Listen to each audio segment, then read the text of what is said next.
أعوذ بالله من الشيطان الرجيم بسم الله الرحمن الرحيم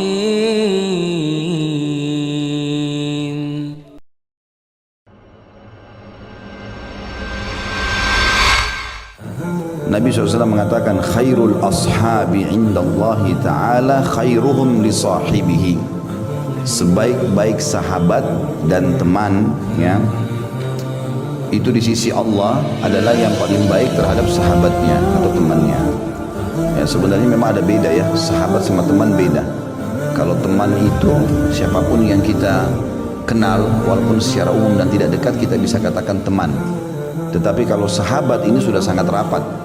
Makanya dikatakan yang mendampingi Nabi SAW sahabat-sahabat beliau. Hadits ini juga menggunakan kalimat ashab. Perhatikan di situ ya, menggunakan kalimat ashab, jamak daripada sahib. Ya, berarti sahabat di sini dimaksud. Sebenarnya terjemahan ini lebih tepatnya jangan teman, tapi sebaik-baik sahabat. Memang betul-betul orang yang sangat rapat. Yang dimaksud di sini sebaik-baik sahabat di sisi Allah Ta'ala. Di sisi Allah maksudnya Allah menilai dan memberikan pahala yang besar bagi setiap sahabat yang paling baik dengan sahabatnya. Di dalam Islam, saya syarahkan dulu poin ini. Di dalam Islam teman-teman, kita disuruh mencari sahabat yang baik. Tetapi sahabat ini sesama jenis, laki-laki sama laki-laki, perempuan sama perempuan. Kita kenal dalam istilah ukhuwah Islamiyah. Persaudaraan dalam Islam ada dua. Ada ukhuwah yang umum, semua muslim kita anggap saudara kita. Itu bagian daripada perintah Allah SWT. Dalam surah Hujurat Allah mengatakan fa aslihu baina akhawaykum. Perbaiki diantara persaudaraan kalian secara umum. Ya, yang kedua adalah persaudaraan secara khusus. Ini yang kita cari sahabat. Dan Nabi SAW menunjuk para sahabatnya, kamu bersahabat sama kamu, kamu bersahabat sama kamu, ditunjuk oleh Nabi SAW. Seperti kasus Abu Darda dengan Salman Al-Farisi, gitu kan?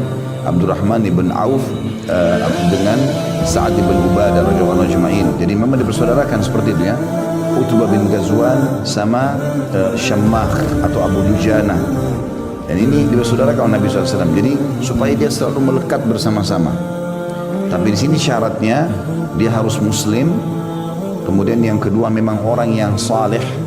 Kalau perempuan salehah, bahkan kalau perlu lebih baik ibadahnya daripada kita, supaya kita termotivasi. Karena kata Nabi SAW, almar'u ala dini khalili, seseorang sesuai dengan agama sahabatnya. Kemudian ada adab-adabnya dalam persahabatan tersebut. Dia dahulukan saudaranya dalam kebutuhannya, dia selalu menjenguknya kalau sakit, menanyakan kabarnya. Nabi SAW itu kalau habis sholat tanya, mana fulan, kok nggak ikut sholat? Nabi hafal satu persatu sahabatnya. Mereka bilang, oh lagi nggak ada ya Rasulullah. Ada yang tahu siapa tetangganya? Saya Rasulullah, coba cari tahu. Kalau sakit Nabi SAW ajak semuanya pergi jenguk. Seperti itulah. Jadi betul-betul persaudaraan itu erat sekali yang dibangun oleh Nabi SAW. Bahkan beliau mengatakan orang mukmin seperti satu jasad ya. Kalau satu luka, misalnya jarinya kena pisau atau silet, seluruh badan ini akan demam. Memang seperti itu. Dan ini manfaatnya sangat besar. Kita berkumpul dan bersahabat dengan dia itu karena Allah Subhanahu wa Ta'ala, dan kita berpisah juga karena Allah. Kalau sampai sahabat kita itu sudah jauh dari Allah, kita nasihatin dia nggak mau dengar, ya sudah kita tinggalkan karena Allah ya.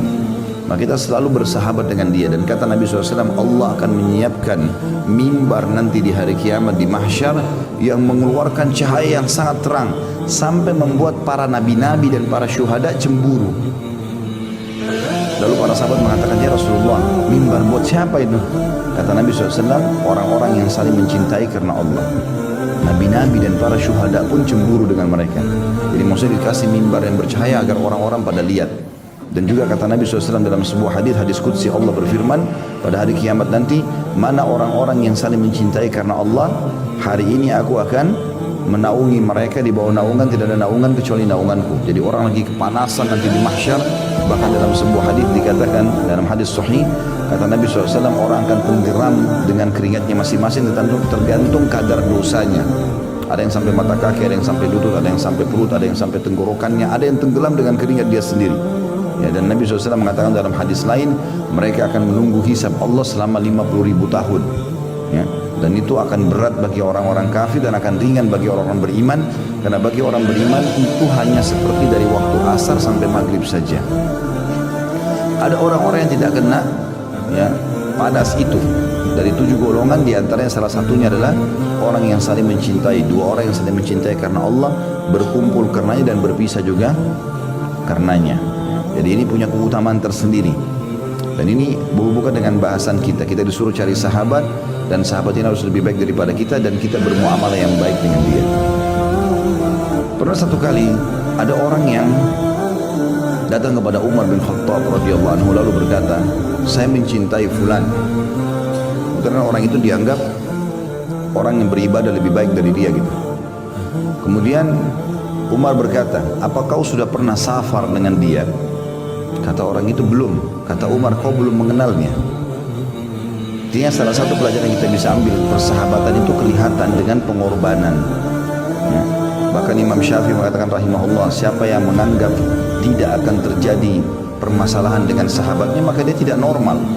Karena pasti dalam berteman ada adaptasi, kadang-kadang ada cekcok, tapi sabar terhadap keadaan tersebut dan mengajak teman kita kepada kebenaran atau kita minta maaf kalau salah, itu justru mempererat hubungan nantinya ke depan. Karena sudah melalui suka dukanya, sudah bersahabat 10 tahun, 20 tahun, sudah saling mengetahui gitu kan.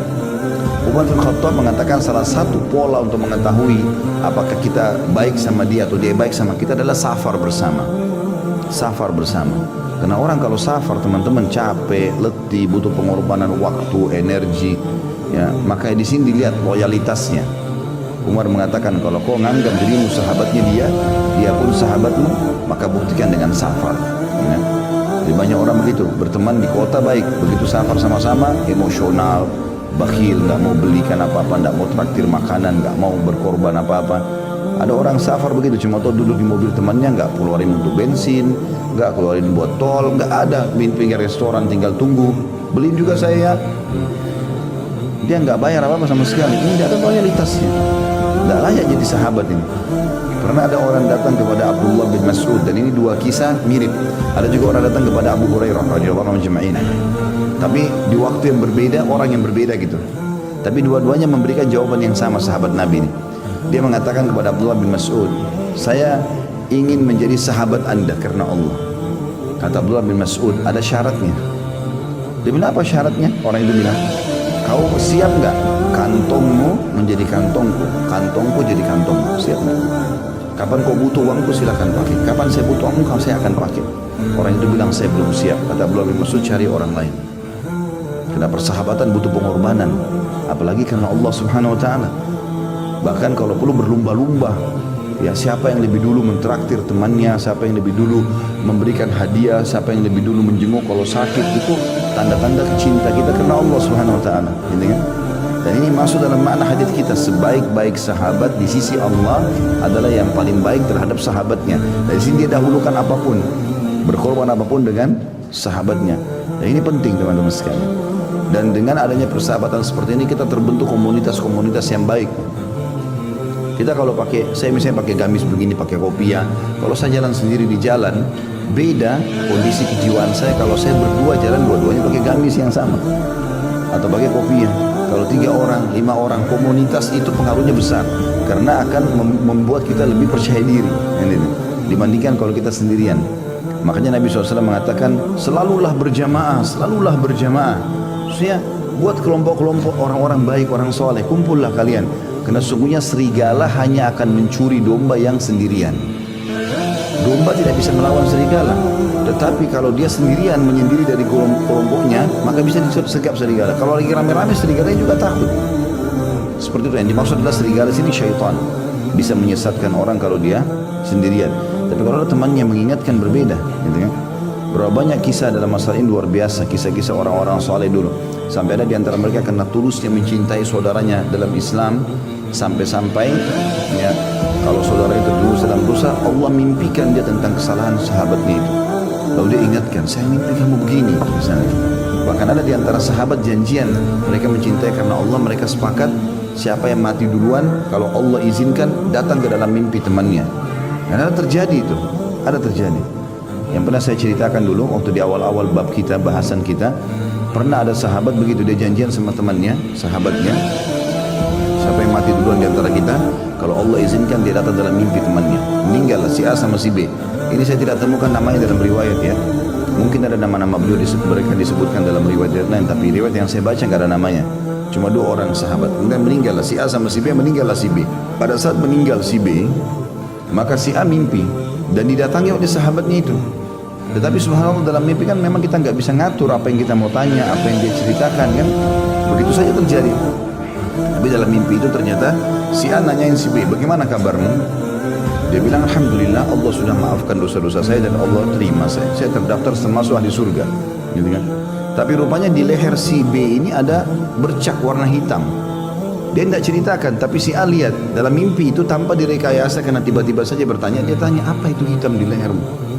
Kata si B, ini utang saya 50 dirham yang belum saya bayar pada orang Yahudi.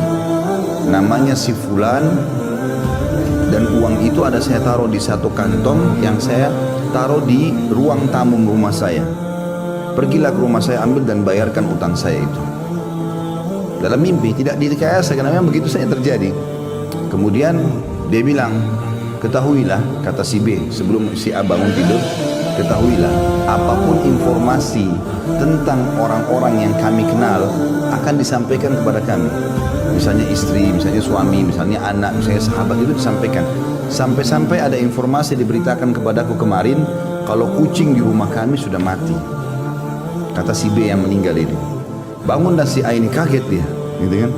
Maka dia pun mendatangi rumah sahabatnya, dia ucapkan salam, terus dia bilang sama istrinya, saya mimpi suamimu. Dan kemudian dia datang kepada saya, dia mengatakan dia punya utang. Bisa nggak saya cek tempat yang dia taruh uang itu sebagaimana dalam mimpi?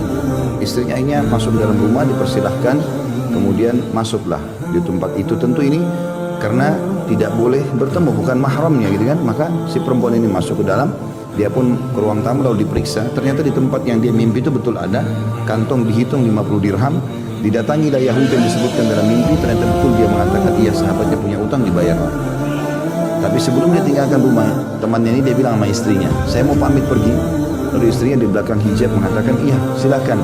Tapi ada yang saya mau tanya, apakah terjadi sesuatu di rumah kalian selain meninggalnya sahabatku ini? Maka istrinya yang punya rumah itu bilang, tidak ada, kecuali kemarin kucing kami mati. Artinya memang orang yang mati disampaikan informasi tentang keluarganya segala macam, tapi dia tidak bisa berbuat apa-apa lagi.